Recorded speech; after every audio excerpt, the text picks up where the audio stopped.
To this day, for reasons unknown, my mother unalived my oldest daughter when I gave her the kids to babysit. English is not my first language, so I apologize in advance if I occasionally use the wrong word. This happened 4,456 days ago, on Wednesday, November 2, 2005. My husband and I got married in 2002 and had our son 10 months later in the same year. In May 2004, we welcomed our twin girls. My family was so beautiful. Every time I took a picture of us, we looked like the families in the stock photos you can find on Google. I can no longer look at the pictures of us because it makes me too angry. When my twin girls were born, we had no issues in the hospital. They were born right on their due date, latched perfectly, and passed all their postnatal tests with stellar stats. However, when we brought them home, we noticed that one of the girls, let's call her OD, for older daughter, since she was a whole 4 minutes older than her sister, was developing a rash. I hadn't really dealt with allergies in kids since my son didn't have them, and neither did any child or adult in my entire family. We went to the doctor several times, and they knew that she was having an allergic reaction to something, but every test came back negative, and we couldn't figure out what it was. It took 3 more months to figure it out. During that time, her allergic reactions got more and more severe. At one point, she was the only baby in the history of the hospital who had to be kept in a clean room because she seemed to have a reaction the minute she left. When that happened, we began an elimination therapy that would rival the lifestyle of monks. My husband and I moved our son and YD in with his parents because we needed to eliminate everything from our routine to figure out what was causing the reaction in OD. We stopped using our soap, our shampoo, our deodorants, our laundry detergents, and that was before we even got to our diet. It took us 3 more months, but we figured it out. Our OD was allergic to coconut. The doctors told us that it was a particularly rare allergen, and so it wasn't on any of the skin test panels they ran. When we found out what she was allergic to, we were so relieved, but in addition to feeling relieved, I delved into a bout of hysterical laughter. I laughed so hard I cried.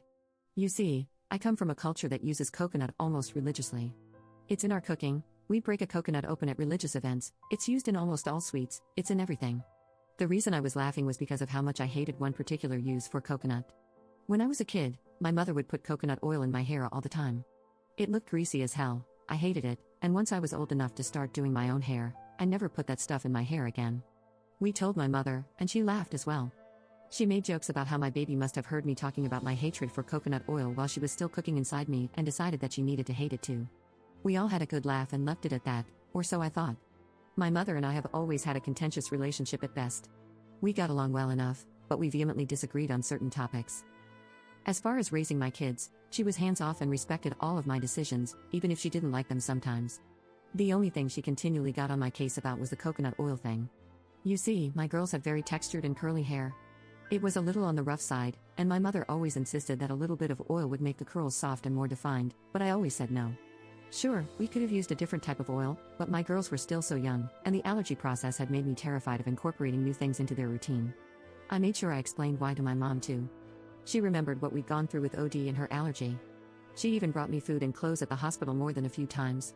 She helped me move all of my furniture and clothes out of my house when I was eliminating every possible source of allergen. She taught me how to cook from scratch when I was eliminating certain foods from the kids' diet. She knew everything about OD's struggle, and to this day, I cannot understand how she did what happened next. November 2, 2005, I was giving a midterm that day to my students, and I had to be at my research lab late that night. My husband was away at some conference, and our nanny was down with the flu. So I had my mom come to take them for the day. My son was almost 3 years old, and the girls were a year and a half old. Overnight visits with my parents weren't exactly common, but they weren't unusual either. They had always come back from these visits very happy and well taken care of, so I had no second thoughts about leaving them with my parents. They spoke to me on the phone after their lunch, and then, around 5 p.m., we video chatted. The kids were also happy and healthy. I got home around 10:30 p.m. that night and called my mom to see if the kids were up by any chance, and I could say goodnight. I missed the kids by about 20 minutes, they'd already gone to bed.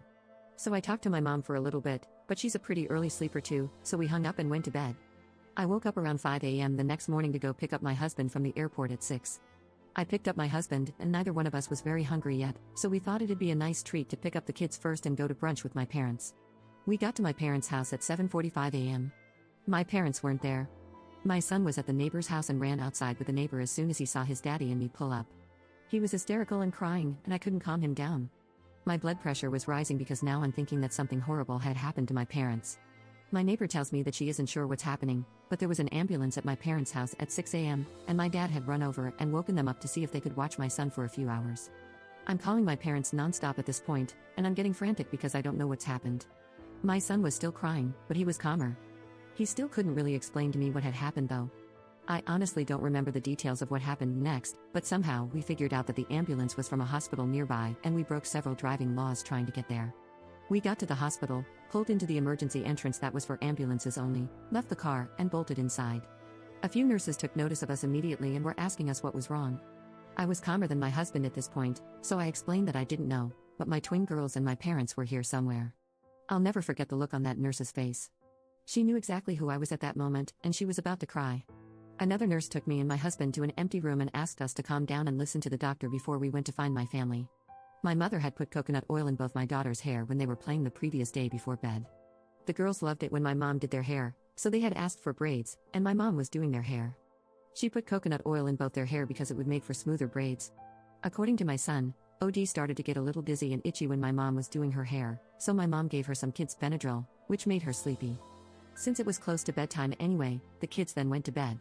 Giving her Benadryl was something we did whenever she had a mild reaction, since it usually meant she accidentally came across some coconut from a secondary source. We also showered her from head to toe immediately to erase any lingering traces of it. My mother simply gave her some Benadryl and kept the coconut oil in her hair and put her to sleep. The Benadryl made her sleepy and unable to wake up or be conscious enough to wake up her brother or cry. She vomited in her sleep, and the rash spread all over.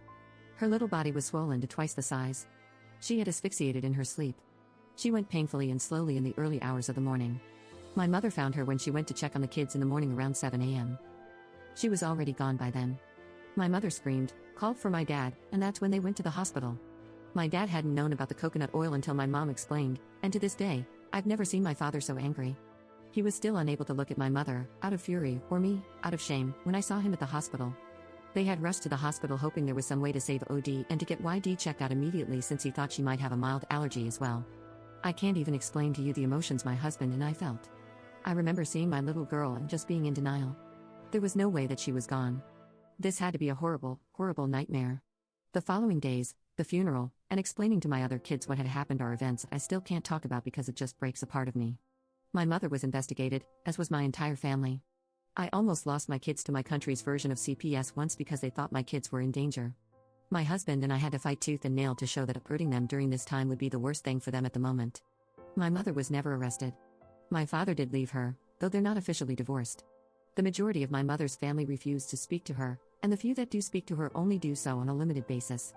She currently lives on her own in a small town, and every couple of months, I'll get a call from her telling me how sorry she is and how she just wasn't thinking, and can I please find a way to forgive her, but the only thing I can find to ever say to her is, you can come see me when you bring my daughter with you. It's been 13 years.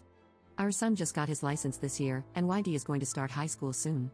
Both of them are healthy, and they're turning into amazing adults, but neither one has been the same since OD passed. YD used to be so bubbly and such a talkative little child, but she's quiet now. When she does speak, it takes some effort to hear her because she's so quiet. She told me a few years ago that she knows she was only a baby when it happened, but she feels incomplete all the time, like a part of her is missing. I didn't know what to say to her. If it weren't for my husband, I don't think I could have ever recovered from the loss of my daughter. We have all helped each other throughout the loss. It's taken over a decade of therapy to even get to this point. I don't know what I expect to get out of typing all of this out, but I've seen how much comfort this subreddit brings other posters, so hopefully, I find some of the same peace.